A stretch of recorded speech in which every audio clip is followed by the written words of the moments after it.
I could be a different version of your dad. I'm twice as funny and also twice as sad. I know just what not to say, but it's a game you already know how to play. Fan the flame and stoke the hay, bake the little figures from our clay. You'll never know, dear, just quite what we made. Hand in hand and don't you frown. You and I are something like love, something of love. We can all be free, just don't look down.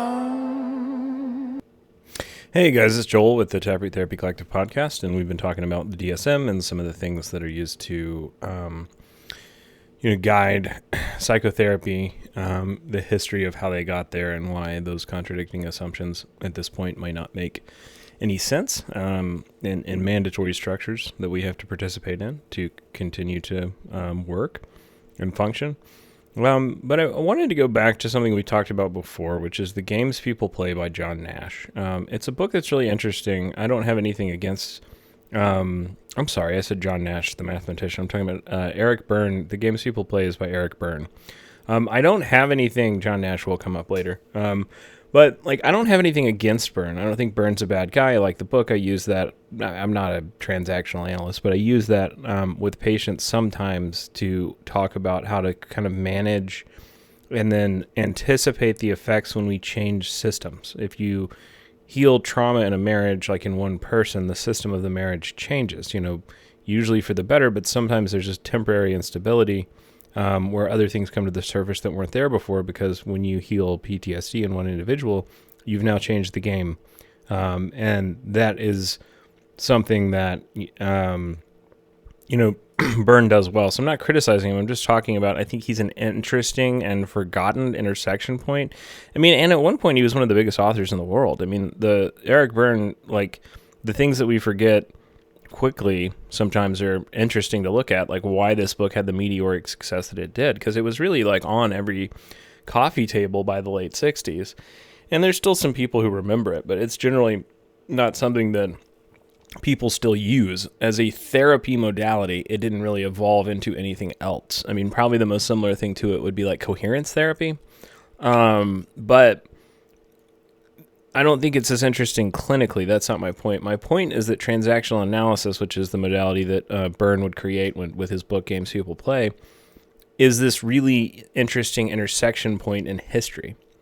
It gives you all of these things where stuff was starting to go off the rails with therapy in the 70s and then overcorrected in the 80s. We talked about that in the Weird History of Psychotherapy series. So let's start. John Nash, who's the guy that you probably know from A Beautiful Mind, the movie with Russell Crowe, who plays the kind of genius mathematician who struggles with schizophrenia. But what the movie doesn't quite convey is that Nash was actually working on this theory that they underplay the importance of in the movie. They just act like this was really useful. Nobody else had realized it. Now he gets the Nobel Prize. But that theory changed a lot of things that people don't, and that movie does a poor job of explaining how Nash's theories were used. Nash was a Rand Corporation. He worked at Rand Corporation during the Cold War, and Rand was and still is a think tank that's funded by U.S. military to develop strategies for nuclear confrontation with the Soviets. That's not as much of what they do now, but at the time, it's this kind of libertarian-leaning think tank. And they question... they were trying to answer with Nash's work is, how do you predict what your enemy will do when you can't trust them? Because it's kind of like you get quantum physics when you take classical physics to its extremes, and you say what if all of gravity is so high that things condense down into one atom, and what happens when all of a sudden you surpass the speed of light, and all these things that you kind of can't do, and then the math takes you into this another thing. When you start talking about how to win chess, it's the goal is to win chess, but when you're talking about a game that is what if we can kill everybody on Earth 100 times over with the amount of nuclear weapons we have, and how do we predict how someone will act with that information, then the game intersects with psychology in this way, where all of a sudden you're getting into the predictive algorithms that run the human mind, because it isn't a quote-unquote logical or objective way that you can plan to conduct or prevent a nuclear war. It's such a mind-boggling thought experiment. I think a lot of people don't even remember that we had that potential. developed in the 60s, like in somebody's lifetime, the worst you could do is, like, I don't know, blow up a building or start a war. And then all of a sudden it became that this imperative to figure out how to manage these things that could end on life on Earth. And that's this huge psychological burden. So not to talk about the Cold War too much, but Nash develops game theory, which is the Cold War is why it's relevant. Which is this mathematical model for strategic decision-making in competitive situations. So there's, the prisoner's dilemma that Adam Curtis talks about in his movie is kind of what Nash's thing was based on.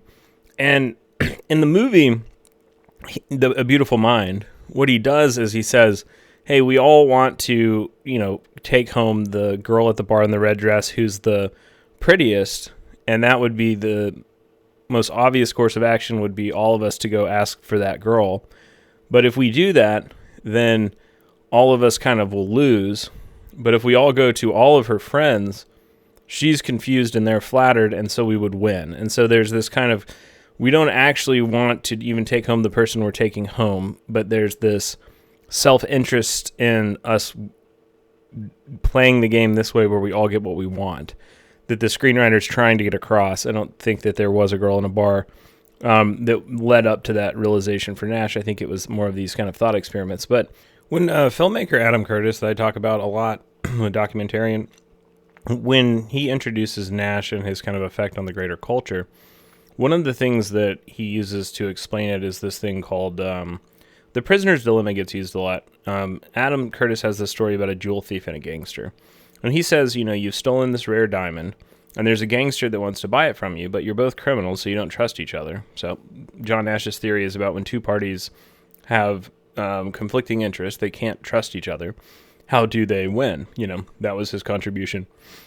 So the gangster could just shoot you and take the diamond if you meet in person. So you agree to a remote swap where you'll hide the diamond in a field, and he will hide the cash in a different field, and then you'll call each other, you'll reveal the location, and you'll go get it. So if you tell him the true location, what if he lies to you? And then he goes off and gets the diamond and he keeps the money and he leaves you with nothing. And then if you lie to him, he tells you the truth, you get the money and you get to keep the diamond. So because you're both rational, self-interested, and suspicious, which is Nash's view of humanity, you both lie and you keep the diamond. And then he keeps the money.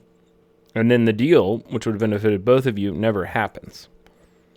So Curtis is showing you that to show that Nash developed these theories that were basically, paranoia. He was saying that, before Nash, if you look at the history of game theory, it's von Neumann who's like the big guy. And von Neumann's theories are all about one party has to win, so what do? And John Nash's contribution that gets picked up by the DoD during the Cold War is, what if they don't actually want to win? What if they just want to get the best outcome for themselves, and that is the win condition? So they don't want the other party to lose. Maybe they do, but you don't know that. There are situations where people can get self-interest with neither party losing. And so that leads to this assumption that mutually assured destruction is actually a good thing. Instead of trying to stop proliferation and conquer all these Soviet countries or Soviet-influenced countries, and move missile silos around, we should just go ahead and let them build them and then build our own. And both countries will sink billions of dollars into this stalemate. But the stalemate will actually keep us safe because the win condition is survival. And if anybody shoots, everybody dies. Risky game, right? To ride on a theory. But that's essentially how it was used. Now, I want to add that later, we have that that it wasn't really real. It wasn't what was happening. People kept feeding to the DoD that all the Soviets were building all of these missiles that historically we know they weren't really building. We had something insane like 20-something times the amount of nukes that the Soviet had at their height, the USSR.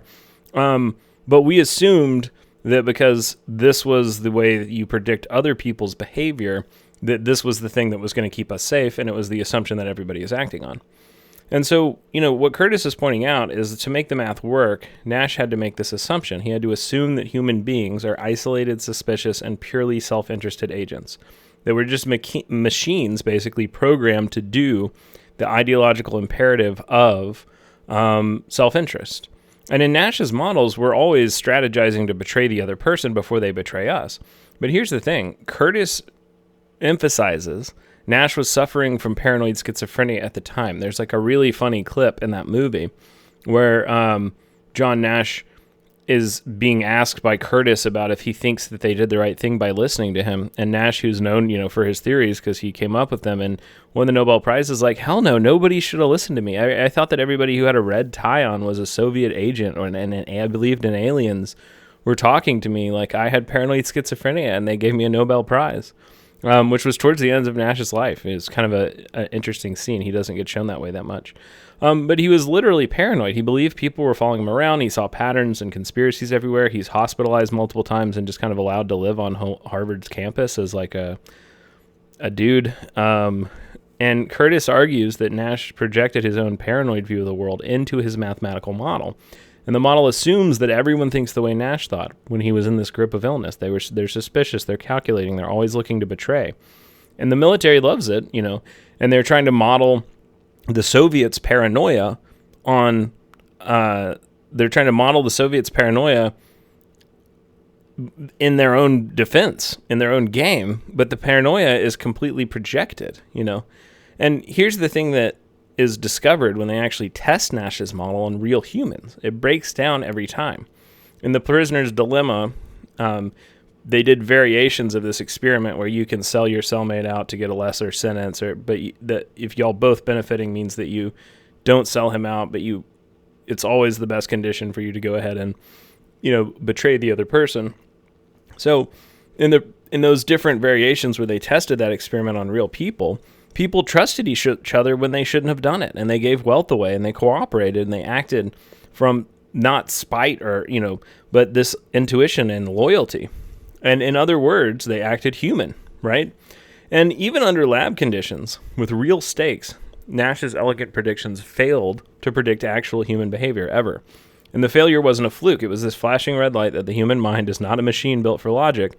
But our civilization continued to assume that from that point onward, which is why I think Berne is interesting, because it's when those ideas come into psychotherapy.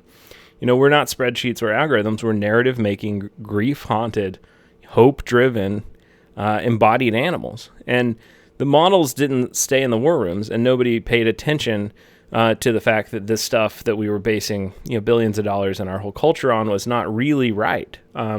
With psychology, we were forcing people to fit the model, not building a model to fit the person. And here's what happened with game theory worldwide. It starts leaking into the broader culture, and so economists pick it up, and if humans are rational, self-interested agents, then you can model markets as games. You can predict behavior. You can design incentive structures. Psychologists picked it up. If humans are strategic actors seeking payoffs, then relationships are just transactions. You can analyze social interaction the same way that you can analyze a chess game. And then in 1964, Eric Berne publishes The Games People Play. Now, you have Freudian psychoanalysis in the water, and then you have game theory coming in the culture, and that's why The Games People Play is written. I mean, I don't know that Eric Berne ever says I made this book because of John Nash, but you have to understand, the height of these things in the 60s that were just getting so big and written about. It was the lens that everybody saw the world. Of course, that's what happened. And they emerged from this zeitgeist of the same Cold War paranoia and the same suspicion that underneath all our noble talks about love and duty, we're really just manipulating each other. And Berne gives this vocabulary. He gave it to the public. And Berne's book taught millions of readers that our social lives are not driven by love or duty or authenticity. They're driven by hidden strategies and payoffs. He calls them strokes. We're all just playing games. We want to get emotional leverage. And where I think Berne's book is good and it works is it tells you how you can see things that people, and they may not even be aware of it, unconsciously are motivated by based in the way that they act. That you can sort of see their unconscious with an objective variable of a game. That's kind of why it works, to help predict how somebody will do something and the way that you can best address that when it comes up. They're great. It's a great book for boundaries with families and different things like that. But there is this assumption that it is kind of taken to mean, where psychiatry clinical psychology, the broader psychology sort of becomes cynical. It's not about really understanding yourself and healing something and going back in. It's about understanding how you can control other people by predicting their mind and see through them to really understand what they're doing so that you can get what you want. Berne doesn't do that at all. I'm not criticizing Berne. I'm talking about how a book like that is going to be picked up by a culture that is paranoid, and it was. And here's what Berne introduced that would have the later enormous implications. He argued that human beings have this fundamental need for what he calls strokes. A stroke is any form of recognition, so it can be positive or negative.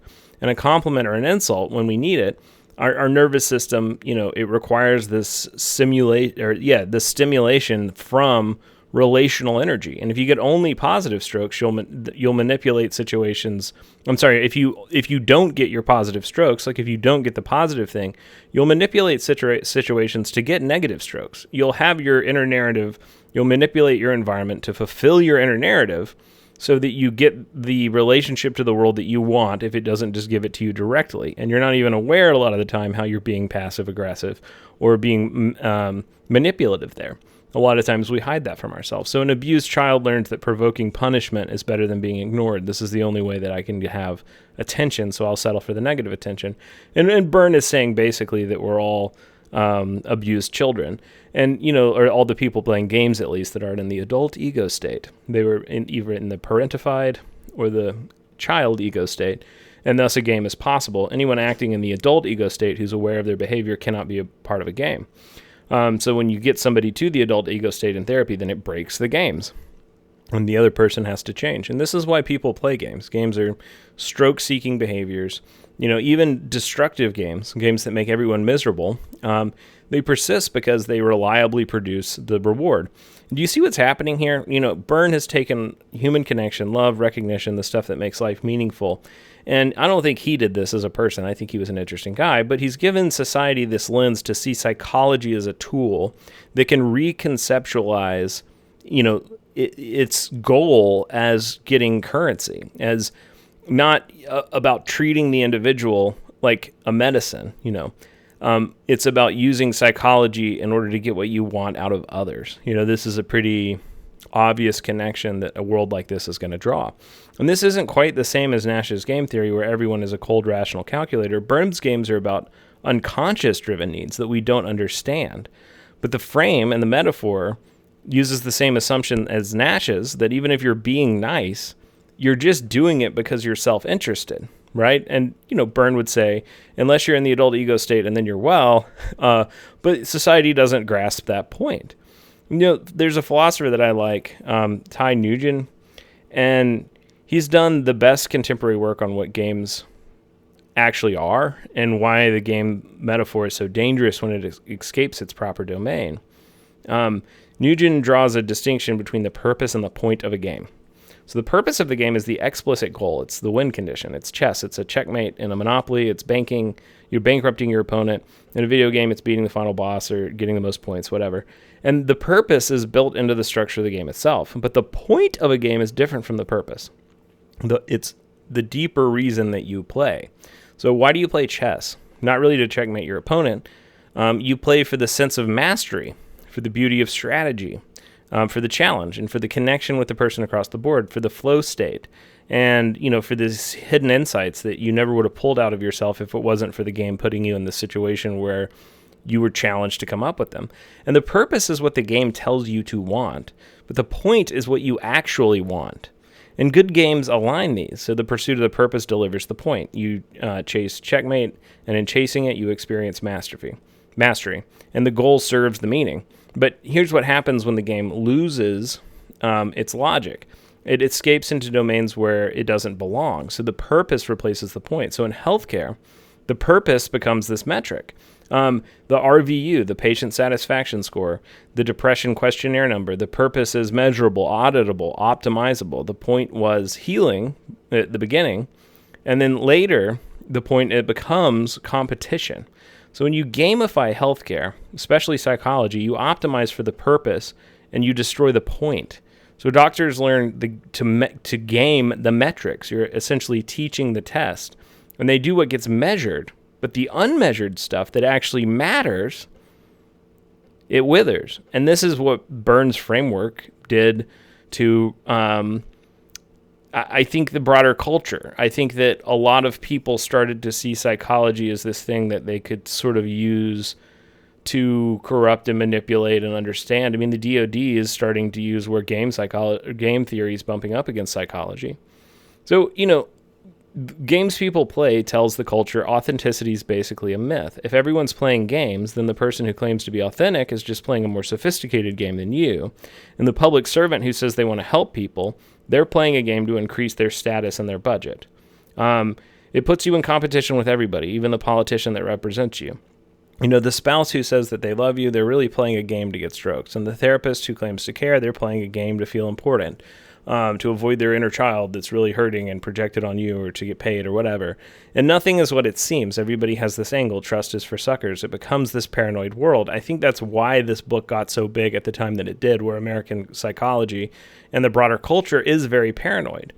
Because this is during the crisis of faith in the entire thing, right? Like, this is before, psychology is revisioned to be this scientific pursuit, and a lot of people already kind of think that it's bunk. And this is that same conclusion that Nash's math reached. It just is expressed in psychological language. And once this view became common sense, everyone knew that social life was just this strategic manipulation, something, important, collapsed. And when you take that in a vacuum, because I think what starts in the mid-'60s gets magnified up until it kind of reaches its zenith in the middle of the 80s. I mean, what you get is something like American Psycho, right? That idea of that kind of person, that you showing your business card to somebody and them acting curious about it is actually this battle with swords where you want to kill them and burn their house and take their property. That's taking place at the office. It kind of enters American culture there. And so these old models of society, the ones that have been based on collectivism, collective trust, relationship, duty, tradition, public service, moral obligation, trying to be a better version of your dad, like that, they started looking like hypocritical lies. And they were just the games that were played by people who were trying to control you. And so that sets you up for, in the 1960s and the 70s, this group of economists developed something called public choice theory. And the idea is really simple. Let's apply game theory to politics. Let's assume that politicians, bureaucrats, and public servants are the same self-interested rational agents that Nash's model describes. They're not serving the public good. They're maximizing their own utility, getting rich on the public dollar. These public servants have never worked a day in their life except at their public service job that they work at. And the politician isn't trying to help constituents. They're just trying to get reelected. And the bureaucrat isn't trying to serve citizens. They're just trying to expand their budget and their power. And the teacher isn't trying to educate children. They're trying to minimize effort, maximize job security, and then inject their own politics/religion into your kids. And the doctor isn't trying to heal patients. They're trying to maximize their income. And the social worker's not trying to help you. They're trying to get information on you from the government. There's a paranoia that you start to see in psychosis that was never there before, that really picks up around 1960s and then is magnified all the way through the 80s, where psychotic episodes have this paranoia about initially surveillance and government and control. And then as you start to get computers by the mid-'70s, and then awareness of computers gets bigger, all of that, people who are going psychotic, who are in the collective unconscious, are talking about how computers are being used to control and manipulate them. There's a scene that never really made a lot of sense to me in the show Mad Men, where when they get a computer, one of the people who kind of has latent schizophrenia that's like going through the prodromal period, I think it's like implied that his dad also had a dopamine disorder. So good job, Matt Werner. You got one right. We have, something on psychology that is accurate on television. I was watching The Pit yesterday, and season 2 is not really much better. Like, they are still, their knowledge of social work and psychology in hospitals is that they exist. So pretty much like what a lot of doctors, I guess, who are the medical advisors know about them. I don't want to digress too much in these, but man, in the first episode of season 2 of The Pit, no spoilers for anything important, but there's a lady that comes in and she's smiling a lot, and she's like, I'm so happy today, and I'm 75. And they're like, oh, we see you all the time for your heart. Why are you so happy? And she was like, I ate a bunch of weed cookies from my friend's short store. They bought them at a CBD store because they got to talk about contemporary issues and like weed being semi-legal or whatever in the show to be topical. And they're like, oh, well, marijuana is a drug and you should be careful even if it is legal, ma'am. How many did you eat? And she's like, oh, I ate 9 or 10 and I'm smiling so much. Holy hell, if a 75-year-old woman that had never tried marijuana ate 9 weed cookies, like, I don't... Anyway... Yeah, so Matt Werner gets it right in the show Mad Men, and he says that I could never really figure out why they show this scene of this guy who has prodromal schizophrenia, who gets obsessed with the computer in the office and thinks it's surveilling him, and then he finally has a psychotic breakdown, and it's really ugly. And it was like that. I like that character. I like that scene. I don't disagree with anything they did with it, but like, why is that there? Like, what's the theme that you're doing? And then after doing these series and like rewatching that show again, because this is one of my favorite shows, it was like, oh, like they're doing that because this is the time where psychosis started to change and people were aware of like computers and data tracking and all of these things. And that started to come out in psychotic episodes as they got increasingly paranoid. Psychosis, when the reports of psychosis that we have from the 40s and the 50s, they're a whole lot more about like people talking to ancestors, being given help, being told to, cleave to their faith, being told to help other people. I mean, they're still distressing and they're still psychotic, and they have the dysfunction that comes with something like schizophrenia that are, not the auditory hallucination part, but the psychosis itself was not about competition and paranoia, and it was not about the technology that psychotic episodes would start to take on in the 75. So it's like, I think that this stuff, 1975 and onward, is where we really saw that expand, and then it hits like this huge zenith in the 90s. But I think that there is a relationship between the way that we are able to feel the culture that we're sort of aware of more than we're aware of, and these things do color how we think about ourselves. They do think about how we see the world. They color our religious and our psychotic experiences. I'm not saying religion is psychosis. I just mean that's kind of a transcendental, your ego is turned off thing. And there isn't a buffer that sorts all of this information. And so you can really see like a lot of those unconscious assumptions when somebody is in a psychosis, and a lot of the things that come up with, religion and psychedelics and trance states and people's personal spirituality also deal with those same places in the brain.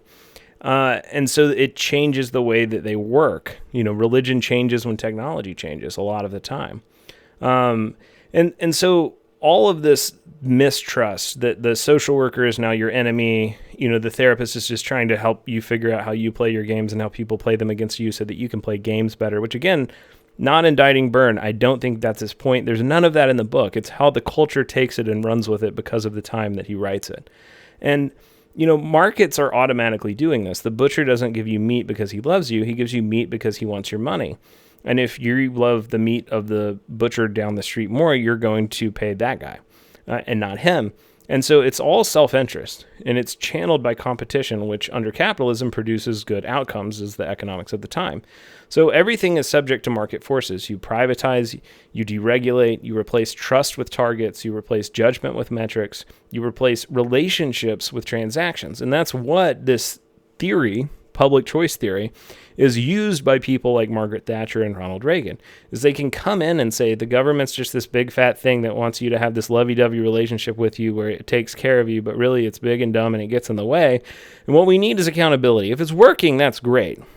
We're just going to make everybody spend all this time taking assessments and tests to really prove that the teacher isn't, just drinking margaritas at work and the whatever, which of course these institutions had HR departments and accountability and all these things before, but politicians started to weaponize them in the 60s and the 70s and make them popular and act like this wasn't being done, which of course it was always being done. I mean, you couldn't be drunk on the job as a high school teacher in 1950. Like, you couldn't do it because there were accountability systems already built in. But the narrative becomes the government doesn't have any of that. You have to ask for a job. Nobody at the government has to ask for a job. which I don't really understand the logic. I mean, you have to get elected or you have to get hired. If everybody could work for the government, I guess they all would. But, I've talked about Theodore Porter before. I really like Theodore Porter's book, Trust in Numbers. We talked about that a lot through the DSM series. But in Trust in Numbers, Porter argues that there's something counterintuitive, that like quantitative rigor is not primarily about truth, it's about distrust. And you're seeing an example of this here because they start to tell everybody, we can't take your word for it. We can't trust you.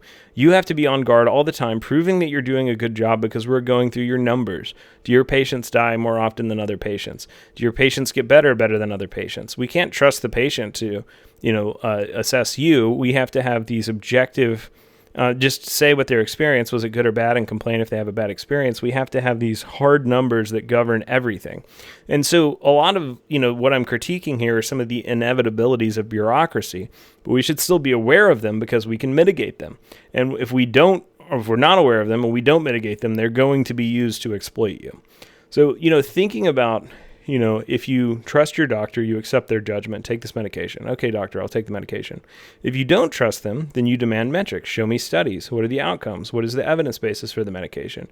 Which in many cases you probably should be able to do. The accountability should be there, but the accountability should be a part of every system. But when you make it the point of the system, then you lose the real point.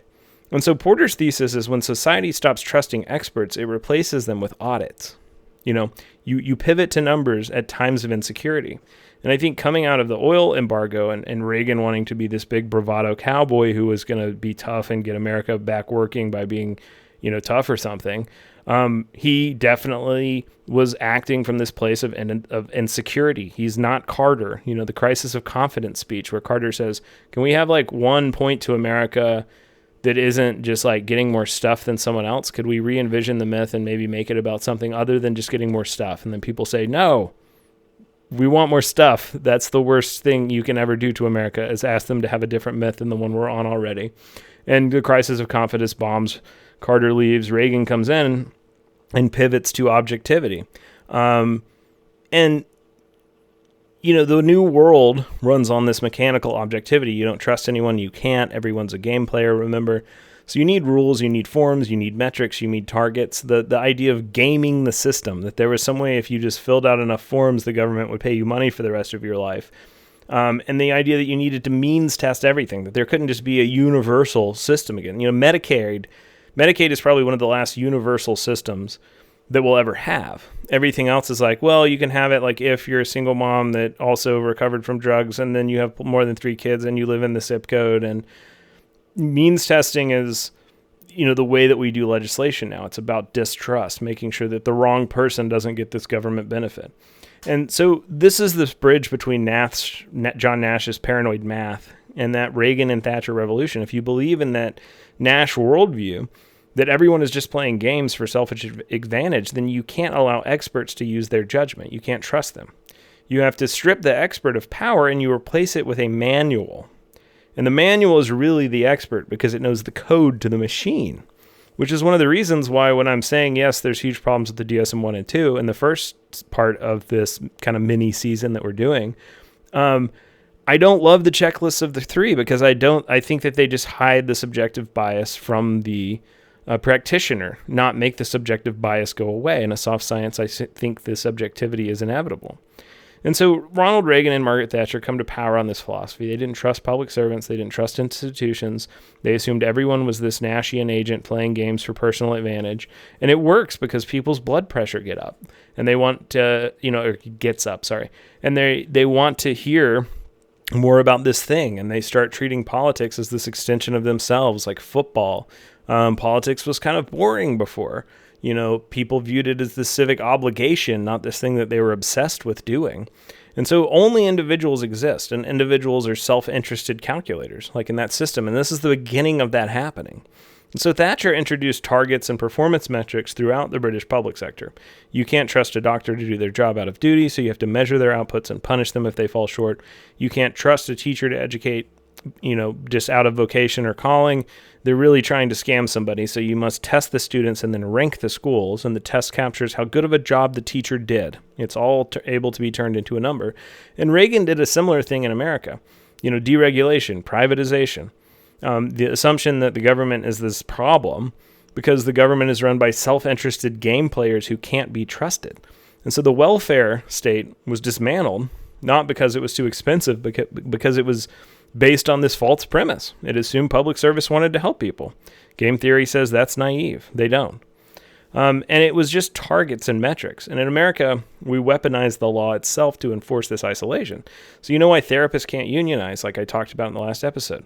But let me connect this to that philosophical argument. That Sherman Antitrust Act, written in 1890 to break up Standard Oil, it prohibits every contract, combination, or conspiracy in restraint of trade. Trade is the highest goal of the country. And it was designed to prevent massive corporations from colluding to fix prices and destroy competition. But in the eyes of the federal government, a private practice therapist is not a worker. You're a business entity. So even if you're a solo practitioner struggling to pay rent in a subleased office, the law views you as a CEO of a microcorporation. So if two workers at Starbucks talk about their wages and they agree to ask for a raise, that's collective bargaining. But if two private practice therapists talk about their reimbursement rates and agree to to ask Blue Cross for a raise, that's price fixing. It's illegal. It's indistinguishable in the eyes of the law. But the law defines you as this Standard Oil tycoon because you have a company that is just you doing therapy. It requires you to view all of your colleagues as a competitor, and if you try to practice solidarity, you go to jail. So the law forces you to be isolated, suspicious, agent in competition with other things. You can't collude. And it's not just a vibe. Like, that's a federal statute. And it's one they enforce. And so meanwhile, if you have a market cap under $4 billion, there's a secret committee called the RUC that we talked about before, that relative value scale update committee, where surgical specialists have to meet behind closed doors to set prices for the entire healthcare industry. But they're legally protected because they're technically advising the government. The same action that would be a federal crime for a therapist is protected actively for surgeons. And the system doesn't just assume that we're selfish game players. It legally requires us to be selfish game players.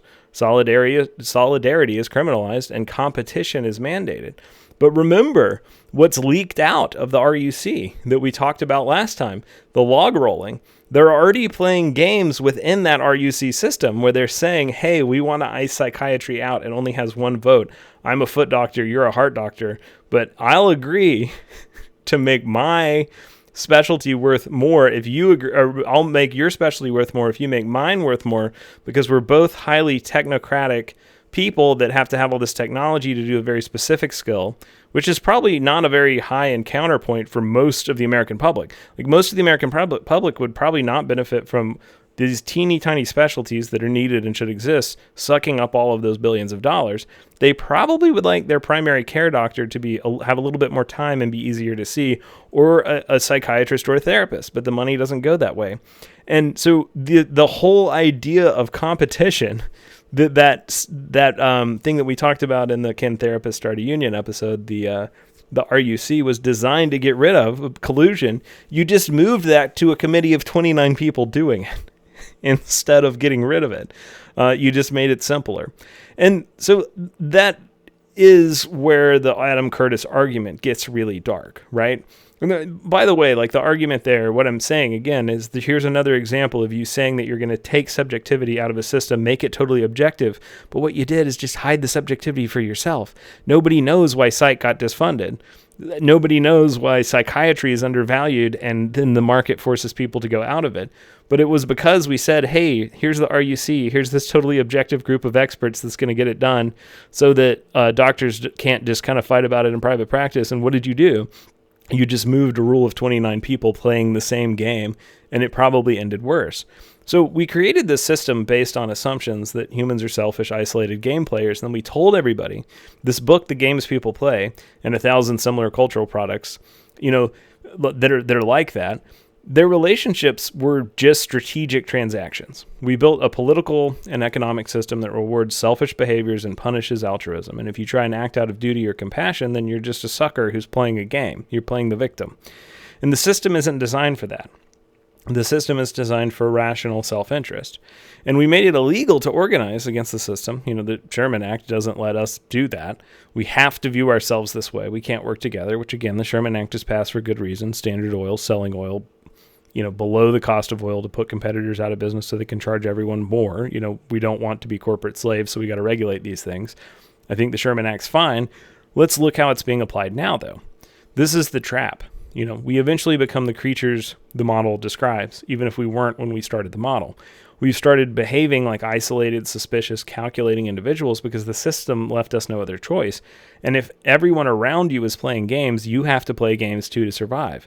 If the institutions assume that you're selfish, you might as well be selfish. If trust is for suckers, only a sucker would trust.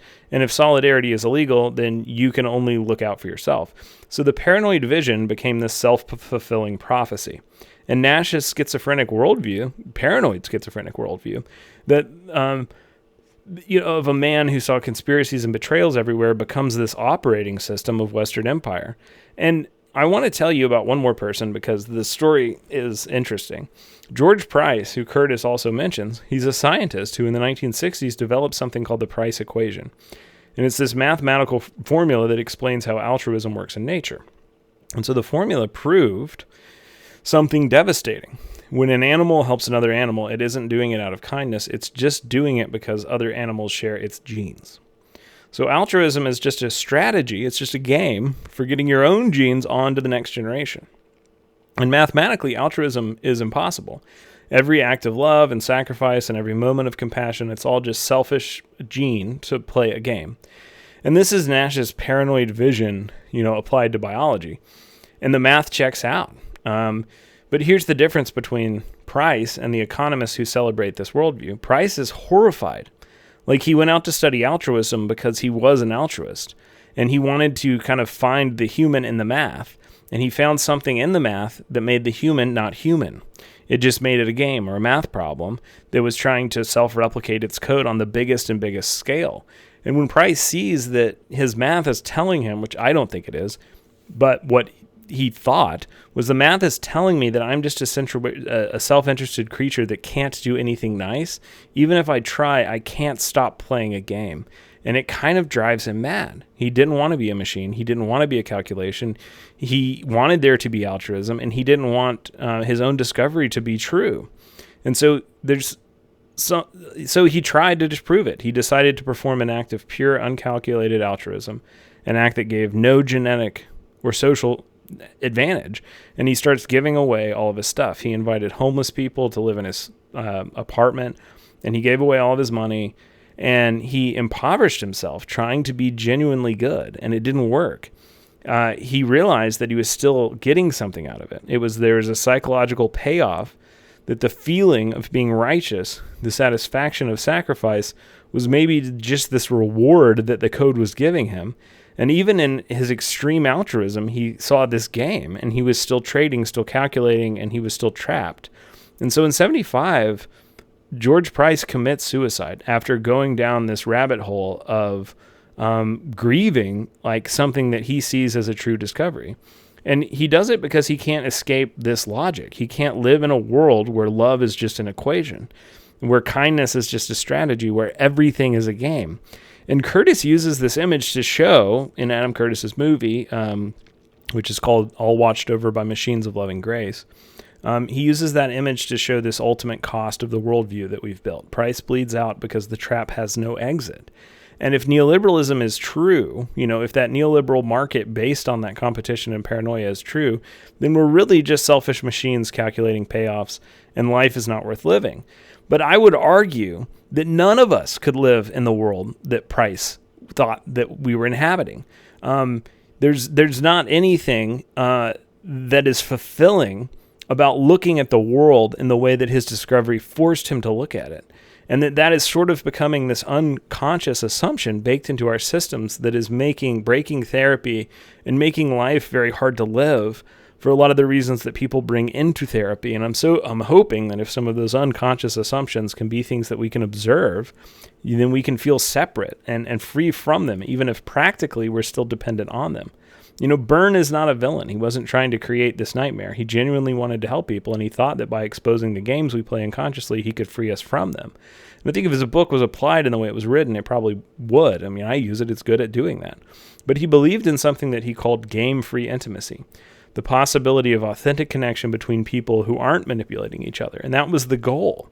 I think that John Nash, the reason that people point to it and say, yes, we do need to live in this paranoid, neoliberal, hyper-capitalist, hyper-competitive world, because look at all of the things that happened when people were trusting. I would say, yes, correct. I know that those exist. I also try and avoid those things, but have we forgotten that those interactions happen when people are deeply sick? And the point of life is to find the people who aren't and make the people who are sick better so that we can have this authenticity. And I think that psychology itself, through the things that we talked about in the last 4 episodes, the clinical application of it is forgetting that. It is fallen prey to these same forces.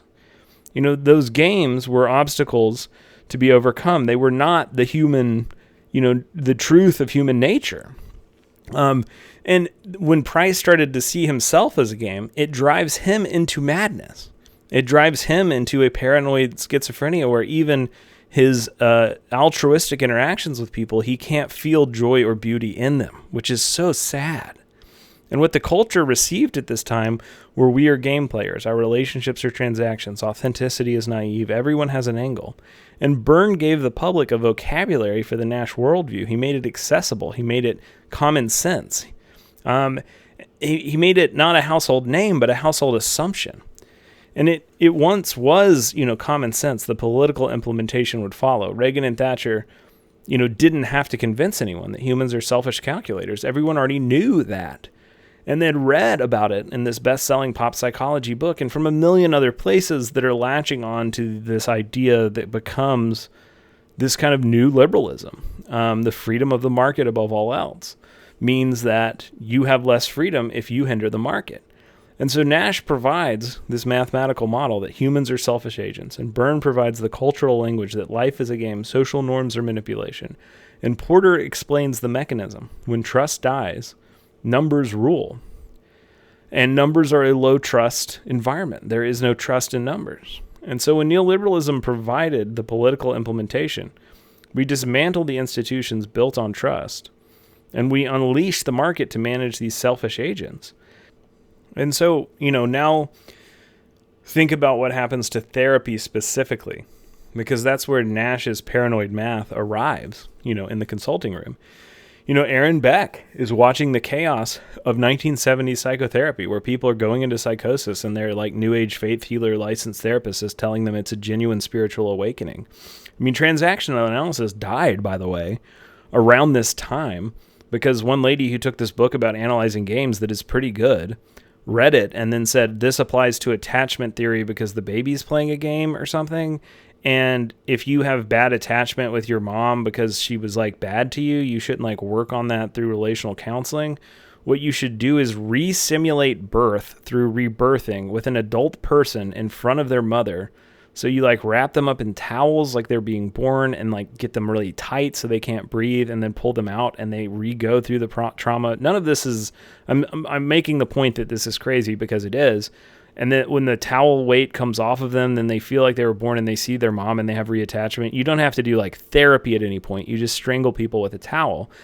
So not only did this not work, it killed 1, maybe 2 people that choked on the towel.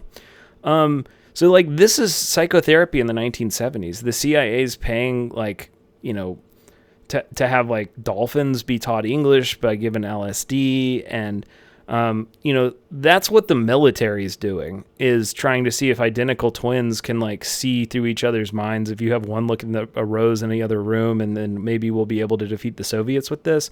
So what do you think therapists are doing when that's what the 4 stars are doing? This was a wild time. What do you think the therapists that are taking the LSD and smoking the marijuana in California were doing? I'm not defending therapy at this point. People have emailed me and said Wilhelm Reich was bad. I saw somebody who was discipled that was an abusive whatever.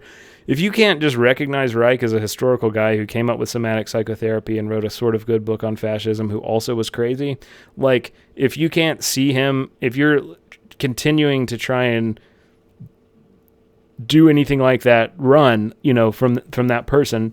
There's so many incompetent therapists at this point. There's so much wildness of the 70s and psychonautica. And there's bad therapists now. Like, I'm not defending any of these people because I recognize their place in history. I have different thoughts about all of them, but they are important, So Beck is watching this, and he watches 900 people drink Kool-Aid and die in Jonestown. And he's seen boundaries dissolve between therapist and client. He's seen encounter groups become trauma reenactment and, weird like celebration of how you have like a right because when you contact the trauma, it makes you want to do this to like abuse other people, all kinds of crazy stuff. And he'd seen people with legitimate, mental health issues be failed by the system. And again, I don't blame Beck, even though I don't love CBT, because I think he's an inevitability. Beck had a different idea. He wanted to throw all that out. Reich's body, Jung's soul, Perls's experiments, Freud's unconscious, get rid of all that stuff. And then you can measure all of these things with numbers and you can hold people accountable. And unlike Reagan and Thatcher, I think that Beck wasn't just trying to use numbers to get what he wanted anyway. He wasn't using them to manufacture a solution. I think he really believed it. And so cognitive behavioral therapy is born, and it fits perfectly into this Nash-Porter framework. You can't trust a therapist to use their judgment, so you manualize the treatment. We've already manualized the manual with the DSM-3, so let's go ahead and turn therapy into a manualized treatment too. You can't trust subjective reports of improvement. You can't come up with your own hunches. You can't say, hey, I've noticed that most of my ASD people do this, so I'm just going to act on that assumption even though I haven't read anything about that yet because nothing's been researched on it yet. You can't trust the therapeutic relationship, so you just minimize it and you focus on technique. And so CBT is quantifiable. You fill out a PHQ-9 before and then after, it was 80% sad. Now I'm 40% sad. You've proved improvement. My argument here is when you spend all of your time trying to prove something's happening, you don't spend all of your time making it happen. And that's what happens, when this stuff enters the healthcare market. We found now, going back through it, healthcare outcomes got way worse when we started doing the kind of Reagan-Thatcher accountability revolutions in Britain and in America. It's just that we changed the goalposts so that the numbers looked like we were better so that we didn't lose our funding, the hospital did. So, and that happens in both countries because people start spending all of their time trying to prove that they're doing their job instead of actually doing their job. And while you're doing that, HR department of a lifestyle, you also lose people who actually felt called to go do the thing because they're not doing it anymore. So you have teachers who are going to settle for $30,000 a year and nurses and all of these people that just start leaving the professions. And this is exactly what Porter predicted. When trust dies, you get mechanical objectivity. You can't trust the expert, so you replace the judgment with protocol. And America threw away, all of these different interesting somatic and parts-based experiments in psychotherapy to pivot almost entirely to CBT as this assumption that it would replace everything, and the DSM-3 and CBT were just kind of the future. And so, we talked about David Rosenhan going into the hospital and getting himself committed as a psych patient, and then, supposedly 10 of his students too. And one of the things that did was increase this insecurity in clinical psychology to where the DSM-3 happens. The Rosenhan experiment was one of the things that was the most public because he was one of theirs. He wasn't, some guy writing a book saying, here's what you're doing to control society, man. Actual therapists started to speak up, especially an academic like Rosenhan. They were going to pay attention because they felt insecure and they didn't know how to answer. And so what we lost are the people like Jung and the post-Jungians from the mainstream of academia at that point, who go on to make some of the most interesting modalities out there. A lot of the best somatic and parts-based modalities are these sort of post-Jungian evolutions. And they didn't see archetypes as games, and so they leave the culture because they saw archetypes as patterns of meaning making that can connect an individual, experience to human universal themes that make us feel part of a story, both the culture's and our own. And the hero's journey is a manipulation. the hero's journey is not a manipulation. It's actually a map of what we're all trying to do. The games are when we get stuck in doing that, and their use is limited to analyzing our stuckness, not our purpose, but our stuckness pointing us away from our purpose, our inability to be effective. This is what drives Price insane. And when you have this culture losing that idea, when clinical psychology is losing that as a guiding map, it goes into the culture. I mean, you get Star Wars in the late 70s for this reason, which is just Joseph Campbell's hero's journey written by George Lucas. And you get the blockbuster, right? The people pushing for real change, a ton of them go into storytelling and mythology and D&D, the people who were the would-be psychologists of this era. And there's a relevant quote here. I think, like Walter Benjamin, who's one of the Frankfurt School guys, he says that the masses want change. But when control happens, he calls it fascism, but like when you start to have this group who doesn't want there to be change, they're faced with this inevitability where what that group has to do, the fascists or the people who don't want the masses to have more property, more power, more control, which is kind of what happens with psychology, because everyone demands that psychology include these things, and in their insecurity, they run further away from them, with the DSM-3 into the checklist model and the objective stuff. And anyway, back to Benjamin, he says, when they're not wanting to give you the thing that you want, which is material, which is, more time off, more money, more stuff, a house, food, or something of better quality, what they will give you is the right to express yourself. And so what you're going to do is see politics become aesthetic. It's not about, this is what I'll do for you. I'll give you paved roads. I'll give you schools, I'll give you health care, I'll give you Medicaid for all. When you can't do that, when those aren't options, we'll just give you expressions of cultural change. The person with the identity that you don't like won't be represented in commercials. They won't be represented in Congress. They won't be represented here. And then that way you feel like you're expressing yourself, because, the person that you don't like is being alienated or othered in the culture, and the person that you do like, who represents you, who usually looks like you, is having the power. And so it's this sort of false freedom where people hear heard without really being helped, because they feel like they're changing something without something really changing. And a lot of those Frankfurt School guys are pretty similar in what they're doing, because they're fusing Freud with somebody like Marx, who says this thing's a struggle, it's a game. And a lot of that comes from Wilhelm Reich. The Frankfurt School guys disavow him, but the Freudian and somatic psychology, that's where they got it in order to have those analyses of, post-World War II culture, basically, where they're trying to figure out what's going on in the system. And so the dark side of repressing all of that messy humanity is that it doesn't go away, it just comes back up as this monster. If you ignore the shadows, then they return as demons, is what Jung said. And when you exile something from consciousness, like in this point, our real purpose, our humanity, our ability to be subjective, to bring subjectivity into our lives, it doesn't disappear, it just goes underground. And in the 80s, right as we're rolling out this cold, rational, Nashian worldview, society went insane. We had the satanic panic. People started to believe that there were literal demons in daycare centers, and hundreds of them, satanic cults, ritually abusing children and all of this stuff. And I think that a lot of that had to do with people realizing that they were being hurt and that culture was getting worse, but not really being able to see who to blame, because in the mainstream culture, they're being represented. Like, my group's in control, and we've reached the pinnacle of our aesthetic journey or agenda, but there's not any change in my life that is good. I feel bad. I feel worse. This is making me sick. And so why does any of this matter for mental health?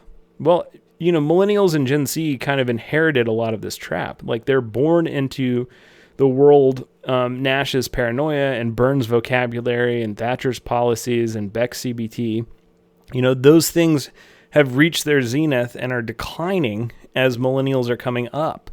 And they live in this totally gamified environment where social media is a game and grades are a game and job applications are a game and dating apps are a game. And even their mental health vocabulary is gamified. Nervous system deregulation, attachment styles, trauma responses, everything is a system to be optimized.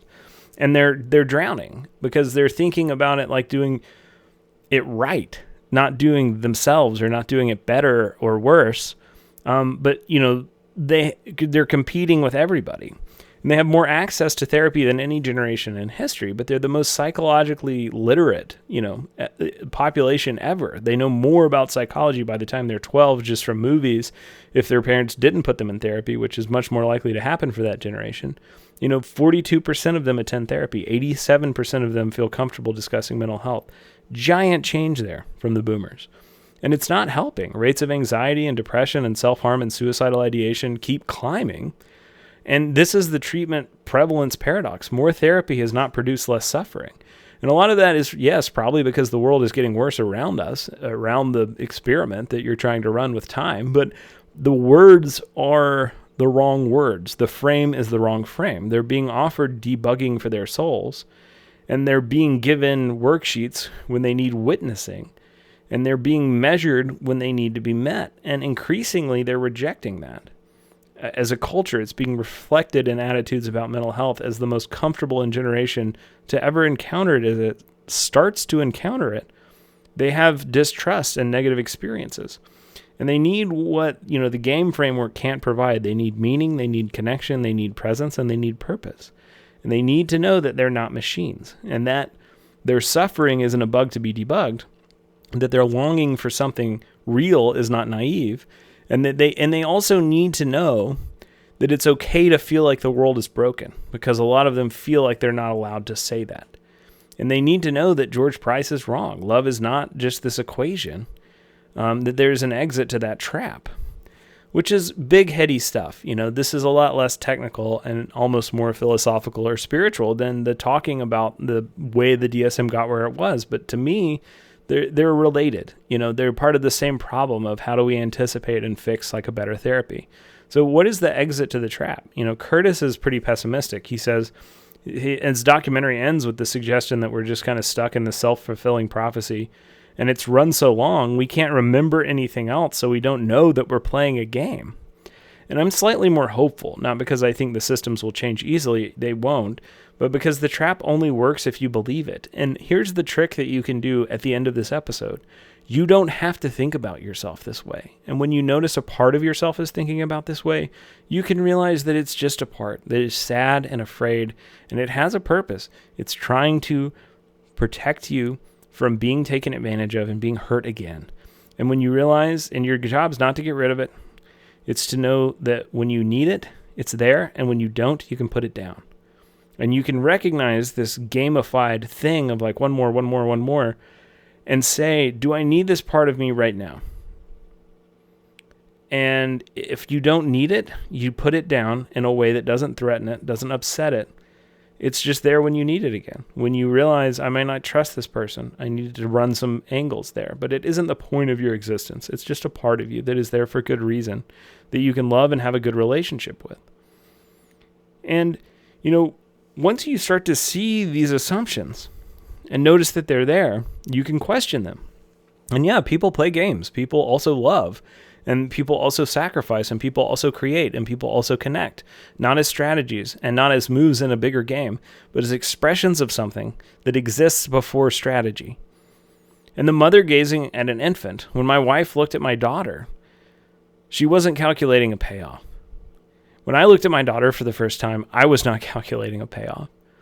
I mean, the friend who sits with you in your grief isn't seeking strokes, they're present. And the therapist who holds space for your pain is not gamifying the relationship. They're witnessing. These things are real and they happen all the time. And the game framework can't see them because it has no categories for them. And to an increasing extent, our culture and our medical system And some of the rules that govern therapy can no longer see them, but that doesn't make them not real. And that doesn't make you not crazy for seeing or for longing for those things. But that's a limitation of the framework. It's not a limitation of reality. And it doesn't change who you are because you were told to think that way, even if you weren't told with words, even if you weren't told directly. If you were told to think that way, it doesn't mean that that's who you are. And this is where I need to say something that may sound kind of contradictory, but I'm really skeptical of the idea that therapy is just self-expression, or that TikTok and support groups could replace professional treatment, or that it's just all relational. You just sit with somebody in a room, Rogerian, and eventually you being nice to them makes them better. And I'm skeptical of these critiques where they're like, the whole system is just a corrupted systemic control anyway. I mean, I'm kind of making an argument that it is, but I'm also making an argument that it wasn't a whole lot of people who knew what they were doing, or were sitting in a room smoking cigarettes and are the Illuminati that run the world. This is multiple things across history that culminated in the moment that we are in, and there will be many more to undo this. It wasn't one person that had all the power. It was a system of systems that started to give too much power to too few people. And, you know, the people that just say, well, yeah, your article's fine about the DSM, but it's really just the Sacklers running, opiates, or the Pfizer wants to sell pharmaceutical drugs, so they invent these diagnoses. Those systems aren't connected in this way. This is the way they're connected in. In some ways it's a lot more nefarious, and in some ways it's a lot more innocent. And I understand the appeal of those kind of monadic narratives that put all of the onus of control on one group of people because they're simple and easy to understand, and they let you direct your rage somewhere quickly. But after everything that I've just told you about this trap, Nash is paranoid. Nash is not a bad guy. The Sherman Act, that's not a bad bill. The RUC that is set up to solve a problem that is real, with Medicaid billing creeping up from, doctors overbilling so that their rates are based on what the old metric was. Aaron Beck, who's not a bad guy, that invents CBT. Those systems were not made by bad people, but they still all conspired to turn the soul into software, which is not an evidence-based or scientific belief. And it makes sense to want to burn the whole thing down and start over. And so I hear the anger, when I hear from people, but here's the thing. The corruption goes deeper than capitalism. It goes deeper than big pharma. It goes deeper than the RUC and insurance companies. It's invaded your assumptions, yours and mine. And the way that you think about health, the way that you think about self, the way that you imagine what healing even means, that's been colonized too. The trap isn't just in the institutions. It's in your imagination. And here's what the trap does. It strips you of creativity and the imagination to envision a better world. It makes you think that your only options are a corrupt system or do it yourself. And it forecloses this possibility that care could be a right, that institutions could serve human flourishing, that expertise could be trustworthy, that systems of control aren't as easy as saying, well, capitalism corrupts everything, so let's opt out. It's not just psychopharmaceutical companies paying for studies or the Sacklers pushing opioids. It goes deeper than that. It's the way that this thing has invaded your own assumptions, and it's stripped you of creativity and imagination to envision a better world. When you just say, hey, I don't like the way these things work, when we look at how they work and why they got there, they don't really look like good things. And somebody just attacks you and says, that's crazy, that's a conspiracy theory, that's wrong. It's because just the idea of saying, hey, we could have a slightly better world than the one that we're in right now has become so scary to that person that you feel like a threat. And the people who say, yeah, just use herbs or go find your, do a drum circle in a support group or clean your room or something. I mean, those are fine if they work, but you're kind of being glib about how seriously traumatized our culture is, how bad it needs therapy, and also the realities of trauma that can just be really awful and don't go away if you clean up your room or you take like hornet venom from Joe Rogan or something. They're offering, this empowerment that you have power over this because it's in you. You just got to find it within yourself. But we can't survive like that. It feels good. It feels liberating. It feels like you're escaping this trap, but it's this false empowerment because when things get really bad, the suicidal ideation doesn't respond to journaling. When the panic attacks don't go away when you do breath work or get in an ice bath, and when psychosis starts happening and you need medication, you need a real doctor. And you're going to want someone who went to school, who got supervised, who was vetted by a board, who understands the difference between a trauma response and a thyroid problem, and who knows when medication is necessary and when it's not, and who has seen 1,000 cases and can recognize what you can't see for yourself. And that doesn't mean that everybody who went to school and got certified by a board is good. It means that you're going to need somebody who's done that and is. And yeah, the system doesn't do a great job of screening. There's bad therapists. There's corrupt psychiatrists. There's pill mills, pretending to be treatment centers. And yes, there's Sacklers and profit. And yes, the boards have lots of problems. And the training is not adequate. I make a case for on here, and the incentives are also broken. I make a loud case for. I have issues with all that stuff, and I think they should be better. But the people who do understand trauma, who do good work, who I talk to every day, across the world, I don't talk to somebody around the world every day, but I talk to people very frequently because of this show and my blog from all over the world and all over America that are doing great work and went to school and got licensed, and they submit to board oversight, not because the system's perfect, but because the alternative is a world where anyone can claim to be a healer with no accountability, and that's not going well. And so even though I have a problem with the way that some of the regulation is implemented, I still think that you need something real, not just aesthetics, not just this pseudo power of you can just do everything yourself, and you don't really need experts for anything. And you also don't really need, material things like medicine, because you can just do it yourself. I think that is people who have absorbed this game to their core and are wholly captured. And the answer to corrupt institutions is not no institutions, it's better institutions. The answer to captured credentialing isn't no credentialing. It's credentialing that serves its purpose. If you get elected and then as somebody who runs the government, you say the government's bad, well, that's kind of your fault at this point, dog. You're the one who has the power to change the way that all of these things work. They aren't inherently bad. Nothing is. If you're in charge and you're saying it's bad, you're just saying that you're doing a bad job. The answer to a healthcare system that treats people like machines is not abandoning healthcare. It's fighting healthcare it's fighting for healthcare that treats people like people. Care is a right. It's not a privilege. It's not a product. It's not something that you earn by being productive or having good insurance. It's a right. And rights require institutions to guarantee them. They require professionals trained to provide them. They require systems that can be held accountable when they fail. And the do-it-yourself critique leaves all of that out. The do-it-alone critique leaves all of that out. It takes the real insight or the abandon the system altogether critique and go into the woods and use a crystal. Do that because it feels good. Please don't do that to cure your cancer. It takes the real insight that the system is broken and draws the wrong conclusion. But we shouldn't abandon the system entirely. That's not freedom either. That's atomization. And that's the final victory of Nash's worldview, where we're all isolated individuals who are in competition to see who gets the highest score, before they die, I guess. Maybe there should be a little bit more of an arc and a little bit more of a process to this thing that we call life, where we accept some limitations on it, that we do age, that we do die, that we have a limited amount of time to kind of go inward and understand how we think and to learn how to act effectively and to put down the games that we don't want and then learn how to play a new game.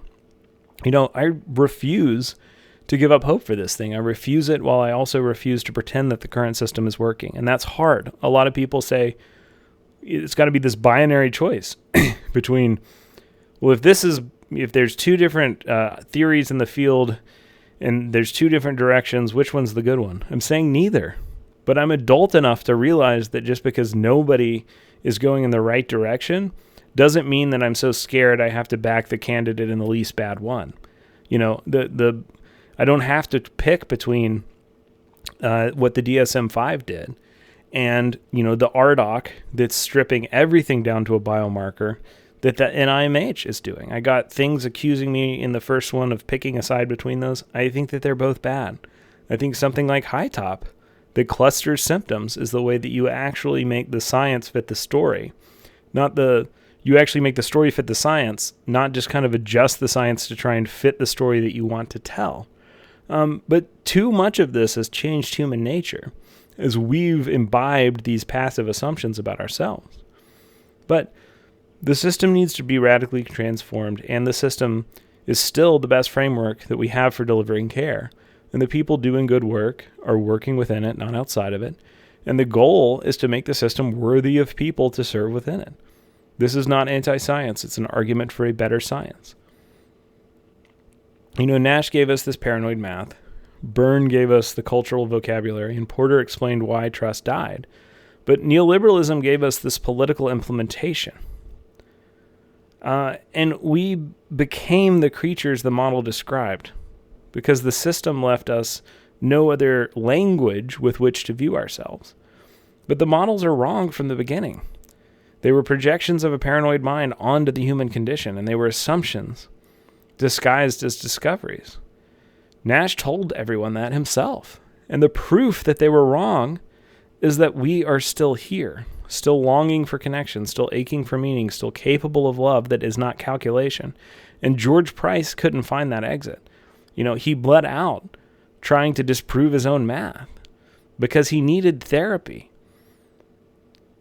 He thought by imbibing this model to its root, he thought that life was not worth living because he couldn't see another way to understand himself and the world. And that's the reason why I put something this dark in a podcast, is because I feel like too many people have imbibed this system and have seen they are using it to understand their relationship to the world in a way that is driving them mad. It's not about math or what the math meant. Love is not refuted by being explicable. Kindness is not negated by having origins. Connection is not fake because you can trace its biology. A trap is real, but it's not the whole story. The trap says you're a machine, but you're not. And the trap told us that meaning was naive and unserious. It's not. It's the purpose. And when we can remember the trap we're in, when we can see it, then we can figure out how to get out. But the first step is being able to see the world you're in. And to a large extent, I hope to cover this in the next one, I think Gen Z is already demanding that. I don't think it's optional. I'm telling therapists this because I want this profession to change. And I think that the next generation is telling us that it has to. I'm telling the profession this because, like I point out to people when I do use Eric Berne in the room to anticipate how things, even wellness, might impact their family, might create a new game. Two people in the adult ego state cannot play a game. It's somebody in a child ego state and a parentified ego state. And the children are telling us at this point that they want a new model of therapy, that this thing does not work for them. They're telling us that on TikTok. They're telling us that in these Reddit groups. They're telling us that when we survey them, with Pew polls. And so what we have to realize is that the game has already been broken by the next generation. It's up to us how to figure out to play the next game.